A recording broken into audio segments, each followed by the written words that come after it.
Assalamualaikum warahmatullahi wabarakatuh. Alhamdulillahirabbil alamin wassalatu wassalamu ala asyrofil mursalin sayyidina maulana Muhammadin wa ala alihi wa sahbihi asma'in, amma ba'du. Yang kita hormati bersama Bapak Profesor Dr. Rustono selaku Rektor, yang saya hormati Haji Ahmad Sudi selaku Ketua Yayasan, Dr. Haja Lulu Eliana selaku Wakil Rektor, Bapak Suyanto dan Pak Tri Leksono yang saya hormati, semua teman-teman di Universitas Veteran yang saya hormati. Judul yang kita pakai hari ini atau sore ini adalah Muhasabah dan Munajat Kebangsaan. Saya cerita sedikit tentang teks resminya kebangsaan. Jadi kalau dalam bahasa Arab, kebangsaan atau komunitas itu disebut al-mustama'. Dulu Rasulullah SAW pernah mengingatkan kita semua akan hak-hak bertetangga atau hak-hak bersosial. Ada satu orang yang punya 3 hak, yaitu dia seorang muslim, berarti saudara seagama. Dia kerabat Anda, berarti saudara karena kerabat, unsur genetik. 3, karena dekat. Sehingga tetangga yang seperti ini punya 3 hak, yaitu hak satu agama, satu kerabat, dan satu komunitas. Kedua, yang punya 2 hak, yaitu dekat dan seagama tapi tidak keluarga. Terus ketiga, yang punya 1 hak, yaitu atas nama mereka dekat meskipun beda agama. Sehingga dari dulu Islam tidak pernah bermasalah ketika berteman sama non-muslim, sama komunitas yang macam-macam. Karena ketika kita bertetangga, siapapun dia itu punya 1 hak untuk kita berbuat baik sebagai atas nama tetangga, disebut hakul jar. Lalu lama-lama ada komunitas yang bernama negara, baik bersistem republik maupun bersistem kerajaan atau dengan sistem-sistem yang lain, yang mengharuskan kita bersosialisasi secara baik. Nah, lalu yang jadi ciri khas pesantren, ciri khas khazanah ulama adalah berbuat baik sama orang lain itu gampang. Gampangnya itu dimulai bahwa dengan berbuat baik itu kita dapat pahala. Kedua, dengan cara tawadhu. Tawadhu itu tidak merasa benar sendiri, tidak merasa superior sendiri, tidak merasa paling top sendiri. Ada beberapa paradok yang mungkin menjadi pelajaran kita. Mungkin di antara kita ada yang doktor, ada yang profesor, ada yang kiai alim, ada yang macam-macam pengusaha top. Tapi seringnya orang tuanya itu kadang-kadang itu tidak tamat SD, tidak tamat SMP itu. Jadi orang nggak tamat SMP bisa mengkader atau menciptakan orang sampai doktor. Kadang-kadang kita yang doktor menjadikan anak naik kelas saja susah. Pertanyaannya yang pinter itu siapa gitu. Jadi orang awam bisa menjadikan anaknya alim, doktor, kiai. Tapi setelah kita doktor, karena mungkin hidup kita mapan atau jabatan kita mentereng, itu didik anak itu susahnya bukan main.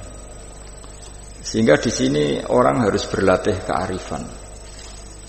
Dulu mungkin ketika kita kecil, karena dengan segala keterbatasan keluarga kita, juga komunitas kita, atau zaman kita itu yang menggerakkan kehidupan itu kearifan. Sehingga orang itu bawaannya sudah bijak, mengalami apa saja bijak. Misalnya nggak punya uang ya tetap punya harapan. Tapi kalau sekarang nggak, belum sudah ditabungkan, diasuransikan, sehingga orang itu kepercayaannya sama materi itu luar biasa, bergantung sama materi. Dan itu awal dari masalah ketika yang diangan-angan itu tidak ada, karena terlalu bergantung sama materi. Jika kita yang nekuni dunia ulama, nekuni dunia fikih, kita terus belajar bahwa orang-orang top itu dilahirkan dari kearifan, bukan dari hal yang bersifat materi. Kearifan ini penting. Saya beri contoh dulu, ada orang itu kholi itu dalam bahasa Arab artinya preman. Itu dia preman sekali. Ketika Nabi Isa jalan-jalan dengan Hawariyin, kaum pilihan, bawaannya orang soleh itu mulai dulu itu menarik. meskipun bagi orang yang tidak soleh. Jadi saya ulang lagi, bawaannya orang soleh itu auranya menarik meskipun bagi yang tidak soleh. Singkat cerita, preman ini spontan ingin bergabung nderekno Nabi Isa dan Hawariyin ini. Tapi apa yang terjadi? Si Hawari ini, pendereknya Nabi Isa itu mempercepat jalannya karena beliau nggak mau sejajar dengan preman tadi. Si preman melambatkan jalannya karena nggak ingin setara atau segaris dengan yang Hawari, karena merasa tidak soleh. Masa orang tidak soleh kok jalan bersama orang soleh? Itu merasa nggak pantas. Lah yang Hawariyin merasa ingin cepat karena angkuhnya, nggak ingin jejer orang preman. Saat itu juga Allah memberi wahyu kepada Nabi Isa, wahai Isa, bilang ke santri kamu itu yang orang Hawariyin, semua kebaikannya saya hapus, dan bilang sama yang preman itu semua keburukannya tak hapus. Yang satu dihapus kebaikannya karena angkuh, yang satu dihapus kejelekannya karena tawadhu. Kata Allah, liyasta'nifa al-amala, dua-duanya harus mulai dari nol untuk menjadi orang baik. Yang satu kehilangan semua kebaikannya, yang satu kehilangan semua keburukannya. Sehingga dari cerita-cerita kitab seperti ini di kitab Ihya, saya menyaksikan sendiri guru saya Kiai Haji Maimun Zubair, bapak saya, mulai cerita orang-orang soleh dulu. Itu bertetangga dengan siapapun tidak masalah. Karena ada orang yang sedang fasik, sedang preman, sedang itu dibahasakan sedang itu nggak ada jaminan kalau berakhir dengan seperti itu. Jadi bagian dari kearifan kiai-kiai berbangsa dan bernegara karena tidak pernah menstigmasi bahwa orang lain itu lebih buruk ketimbang kita. Sehingga ya kita nyaman saja, nyaman berteman siapa saja karena kita tidak pernah punya perasaan lebih baik. Nah di sini kenapa para kiai itu fleksibel berteman berbagai kelompok, karena tidak pernah merasa lebih baik. Atau dalam bahasa terkenalnya disebut tawadhu. Jadi ketika orang merasa lebih baik, maka akan ada keangkuhan ini melahirkan sentimen ini lama-lama menjadikan sosial yang nggak sehat, bisa chaos. Nah dari pelajaran itu akhirnya kita cara bernegara, kita cara bersosialisasi itu ya nyaman-nyaman saja. Karena Allah Ta'ala itu membuat status sebenarnya itu di akhir, disebut husnul khotimah atau su'ul khotimah.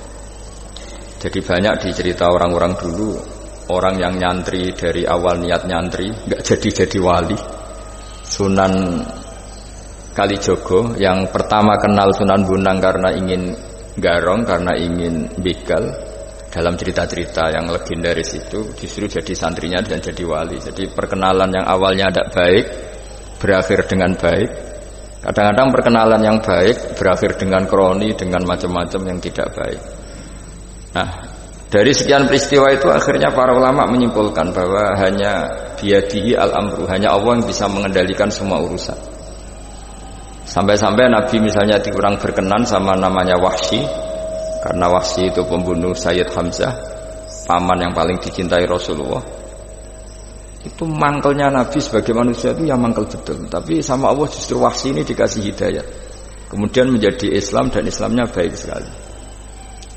Dan dulu ada sahabat namanya Sa'labah, itu pecinta masjid, sering ibadah. Tapi karena mungkin saking overnya atau gimana, dia trauma jadi orang soleh, malah jadi orang nggak benar. Cerita-cerita seperti ini tuh memang nggak bisa digeneralisir untuk curiga sama orang-orang soleh.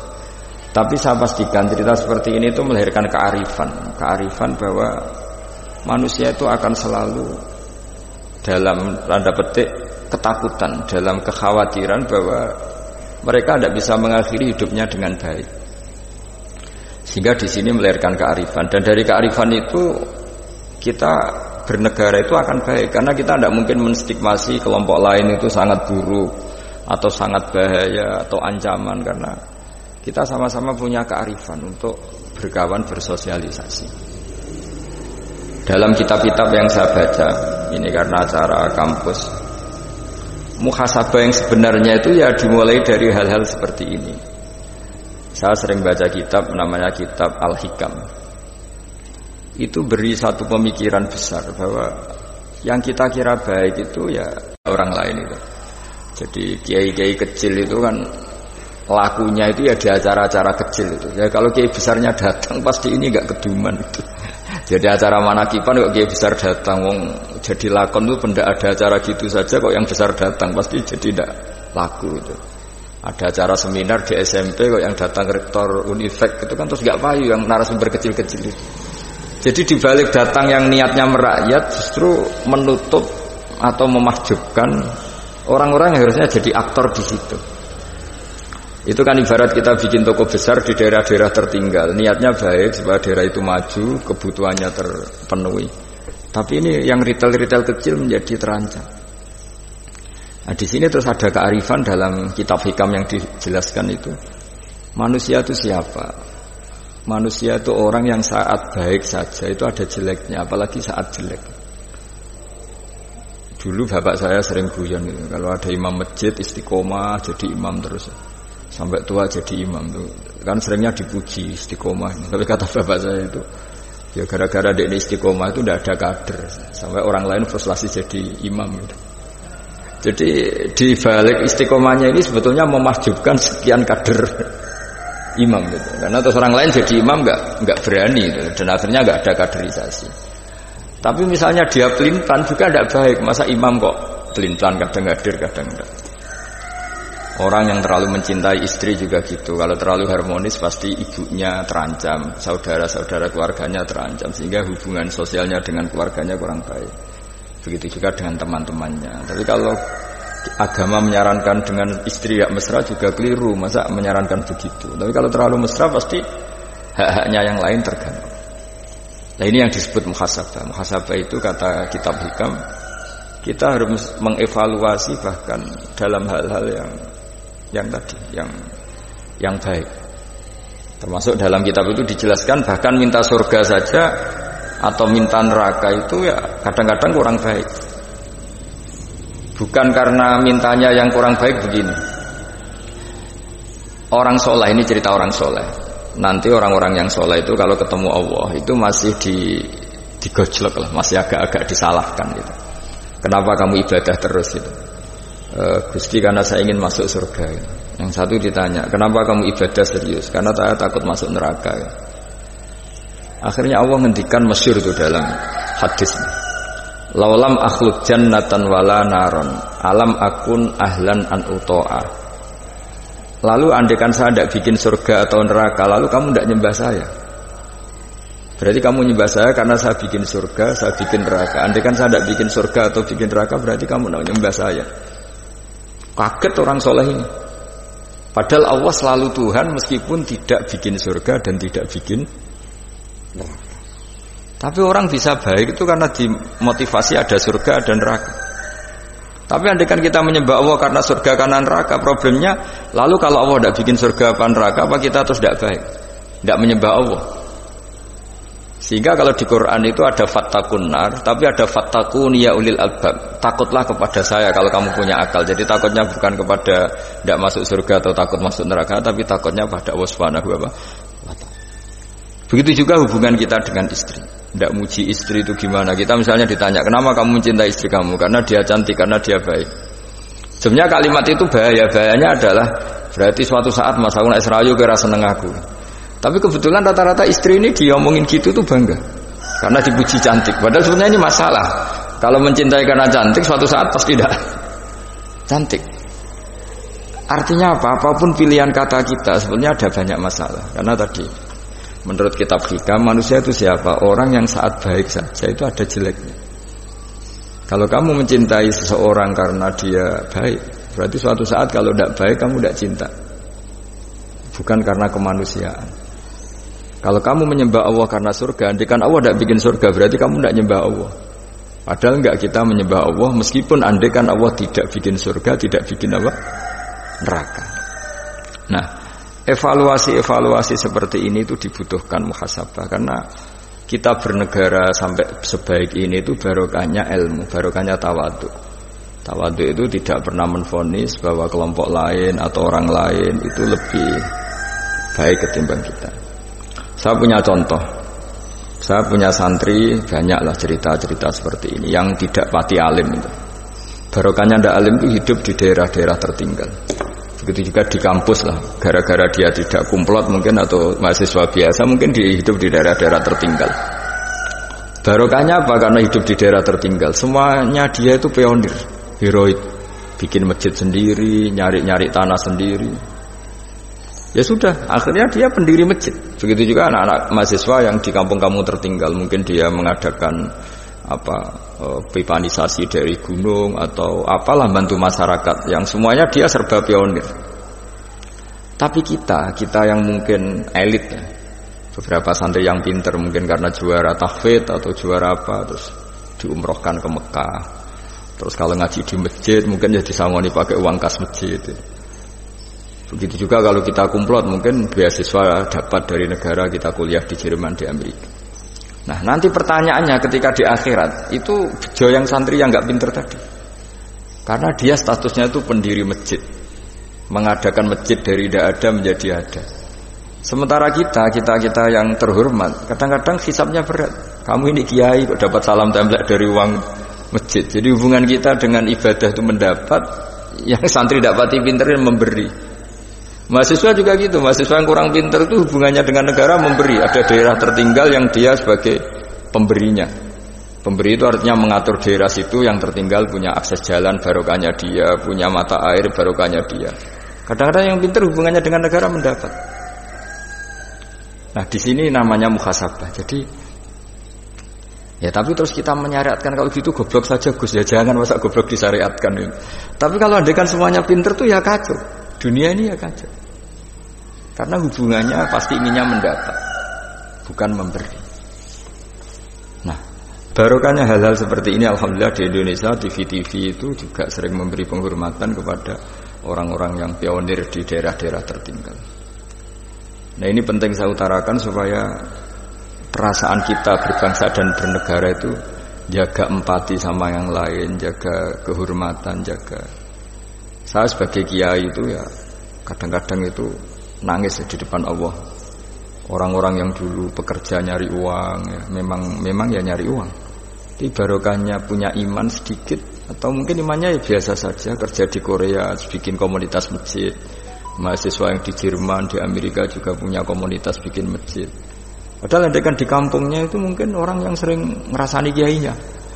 Kadang kurang cocok atau masjidnya kurang gimana. Jadi kalau di daerah yang Islamnya sudah sehat itu agak-agak komplain, kerannya buntu saja sudah geger. Tapi dia ketika di daerah nggak ada masjid berikhtiar untuk bikin masjid. Jadi komunitas kesolehan itu kadang-kadang kemapanan kalau terlalu lama itu hanya melahirkan orang ingin komplain. Tapi yang tidak mapan sama sekali malah melahirkan orang itu heroik.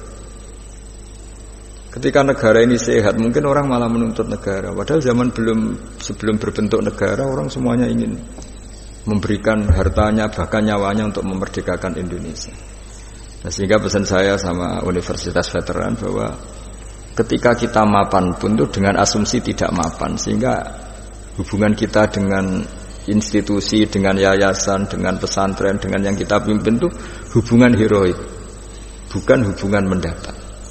Saya termasuk orang yang sering dimintai nasihat-nasihat. Banyak rektor, banyak pejabat, juga banyak kawan kiai. Saya itu terobati itu yaitu semuanya kita, termasuk setelah mapan itu usahakan hubungan itu hubungan heroik. Sehingga inginnya memberi.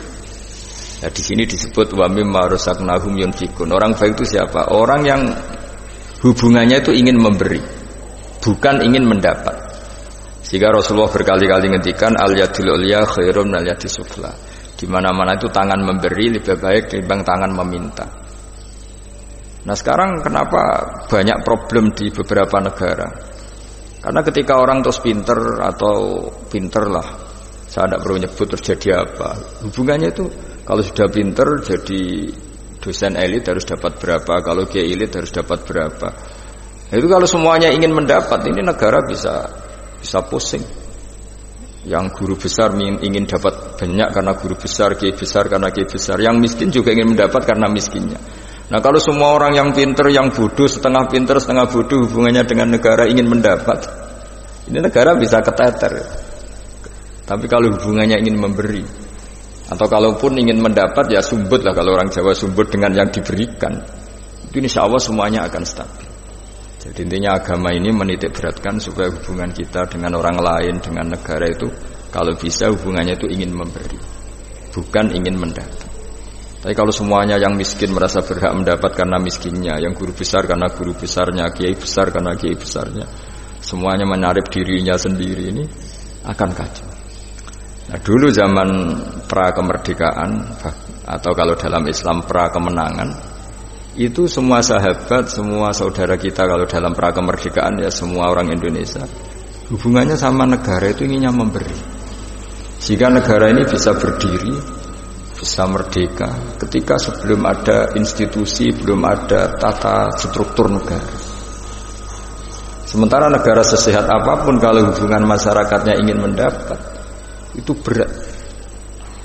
Nah, di sini heroiknya para leluhur kita bahwa mereka bisa melewati masa-masa sulit karena dengan mental ingin memberi. Ya memberi apa saja, entah pikirannya, entah keuangannya, bahkan kalau dulu nyawanya. Jadi ini yang saya titik beratkan. Sebelum saya tutup, saya ingin cerita ya tentang saya jelaskan. Jadi dulu perasaannya orang, meskipun sesoleh apapun, sebaik apapun, perasaannya itu ada saja salahnya. Sehingga kalau dalam makalah paling terkenal yang didawuhkan Robi Adawiyah itu, wastighfaruna yahtaju ilal istighfar, sudah minta maaf sama Allah saja, sebetulnya dalam minta maaf ini juga butuh istighfar lagi. Karena orang minta maaf itu kadang-kadang ya ingin mendapat yang lebih. Ada orang punya utang gitu, tanggungan sama istrinya karena sering masalah itu. Itu minta maaf itu ya supaya bisa utang lagi. Jadi gayanya minta maaf tapi supaya bisa utang lagi. Mungkin kita kalau punya utang sama orang lain, gayanya minta maaf tapi supaya punya akses utang lagi. Itu namanya minta maaf tapi ada masalah. Nah, jangan-jangan istighfar kita sama Allah juga gitu. Istighfar sama Allah tapi minta dimaklumi kalau salah lagi. Nah, di sini karena masih ada tercampur mental seperti ini, kata Rabi Adawiyah, wastighfaruna yahtaju ilal istighfar. Ketika kita istighfar itu masih butuh istighfar yang lain. Nah, dalam kebaikan juga gitu. Ketika kita baik jadi orang soleh, ternyata bawaan kita ingin dihormati. Dulu sebelum kita soleh itu ya kalau di majelis di belakang nggak tersinggung, nggak diperlakukan khusus, nggak tersinggung. Tapi setelah kita soleh, setelah kita kiai, setelah kita dosen, setelah kita rektor, kalau nggak duduk di depan tuh kayak nggak diregani.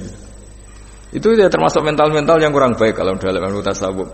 Justru setelah kita terpelajar, malah permintaannya aneh-aneh. Padahal agama ini hanya mengajarkan wa ma umiru illa liya'budu wa mukhlishina lahuddin. Agama ini hanya mengajarkan kalau ingin jadi orang soleh yang ikhlas. Kalau ingin jadi dosen, ya dosen yang ikhlas. Kalau ingin jadi guru, ya guru yang ikhlas. Karena biaya ndak ikhlas itu mahal sekali. Dan kalau sudah mahal sekali ini negara bisa jebol, sistem sosial bisa jebol. Jadi ini hal-hal yang khas kiai, karena kalau yang kajian kampus saya yakin Pak Rektor, Pak Wakil Rektor dan Pak Ketua Yayasan lebih tahu, anak-anak mahasiswa lebih tahu. Saya kalau ngaji di kampus memang kan cerita khas pesantren karena justru ini saling melengkapi. Saya tidak perlu basa-basi bicara ilmu khas mereka karena mereka lebih tahu. Kalau dalam bahasa Rasulullah SAW, antum a'lamu bi umuri dunyakum. Kamu lebih tahu tentang urusan yang kamu geluti. Tapi kalau urusan akhirat, urusan agama mungkin karena kita yang menekuni itu mungkin kita lebih tahu. Nah, di antara ilmu yang saya utarakan hari ini, sore ini, bahwa orang soleh sendiri itu sebetulnya nanti masih ditanya sama Allah tadi. Kenapa kamu nyembah saya? Karena ingin masuk surga. Kenapa kamu nyembah saya? Takut neraka. Lalu kamu tidak hormat saya, kata Allah, ketika saya tidak bikin surga, tidak bikin neraka. Akhirnya mereka sadar bahwa ibadah itu harus murni karena Allah Subhanahu wa ta'ala, bukan karena takut masuk neraka, juga bukan karena ingin masuk surga. Ya sama seperti kita mencintai anak kita, yaitu sebagai karena anak kita. Jangan karena anak kita ranking 1, anak kita kumplot, lalu terus kita membiarkan anak kita saat ada naik kelas. Toh tetap anak kita. Saya mencintai suami saya karena dosen penghasilannya banyak. Lalu suatu saat kalau ada masalah di PHK atau ada masalah terus tidak suami kamu. Makanya di sini agama itu sangat menyarankan kesejatian. Jadi dia suami kita, dia anak kita, apapun kondisinya. Nah kira-kira gitulah, ikhlas itu kira-kira seperti itu. Jadi jangan sampai alasan-alasan yang bersifat materialistik itu yang menjadikan kita mencintai istri karena cantik, mencintai suami karena hasilnya besar. Suatu saat kalau itu berubah, kita akan masalah. Di sini agama menyarankan ikhlas, ikhlas, ikhlas. Makanya semua kitab di hasanah kita dimulai bab niat. Bab niat, niat itu begini, begini, begini. Sehingga ada seorang yang tanya, kenapa ahli surga masuk surga selamanya, padahal amalnya paling banter 80 tahun. Tetapi kenapa ahli neraka akhirnya masuk neraka sampai selamanya, padahal kalaupun dia bejat hanya 80 tahun. Itu dijawab oleh ulama-ulama. Orang mukmin itu berkomitmen akan iman andikan hidupnya selama-lamanya, sehingga dibalas dengan masuk surga selama-lamanya. Sementara orang yang fasik, yang berbuat hanya mengumbar nafsu, bayangan dia kalaupun hidup 1000 tahun ya akan begitu terus. Dan dia ketika mati dengan status dia berencana andikan sehat maksiat terus. Karena punya rencana seperti itu diganjar neraka yang selamanya lama. Maka saya mohon niat ini juga yang harus mengilhami para rektor, para dosen. Andai kan sudah ada jabat pun tetap berkomitmen pada institusinya, pada yayasannya. Jangan kalau jabat serius, sekali tidak jabat malah ganggu. Ya, itu nggak boleh. Harus. Saya sendiri juga gitu. Saya populer apa enggak, saya keren apa enggak, saya akan berkomitmen tetap mengkhidmati agama ini. Nah, dengan seperti itu berarti sudah biniyatin sholihatin, punya niat yang baik. Saya kira demikian karena memang suasananya masih pandemi, tapi ya tetap terima kasih meskipun lewat virtual, tapi saya mohon sekali komitmen ikhlas ini dan tawadhu ini. Karena bernegara itu kalau negara mungkin jaganya kan lewat tentara, lewat polisi, lewat institusi, lewat aturan-aturan itu semua orang supaya merasa tertib. Tapi kita sebagai kiai tertib itu dimulai cara tawaduk tadi, karena kita tidak merasa paling benar sehingga hubungan dengan siapapun kita akan baik. Tapi kalau sudah orang merasa benar sendiri, bahkan saya dengan anak saya itu ya sering takut, ya karena jangan-jangan benar anak saya. Saya berkali-kali cerita di mana-mana, bapak saya itu kalau ada santri sedang guyon mau manggil itu gak jadi. Padahal beliau ingin memerintahkan untuk urusan apa? Alasannya bahagia itu mahal, sehingga kalau saya jadi manggil ganggu bahagianya santri ini. Saking tawaduknya bapak saya, bahagia itu mahal gitu. Jadi kalau saya manggil pas dia bahagia mengganggu gitu. Padahal bapak itu kiainya. Jadi orang dulu kearifannya tawaduk itu sampai dengan santrinya, dengan anaknya itu tawaduk. Dan ini yang menjadikan kita semua baik-baik saja ya, karena tawaduk. Makanya orang kuno dulu itu kalau nasihati anaknya mau merantau itu mesti yang enggak lupa itu jolali sholat sampai wong sing apik, sing tawaduk, sing ngalah. Ya, saya mohon kearifan-kearifan ini dijaga karena kita bernegara ini sampai merdeka ya barokahnya kearifan leluhur. Kita sudah menikmati kemerdekaan sedemikian rupa itu kenapa bangsa ini bisa lolos dari penjajahan? Karena orang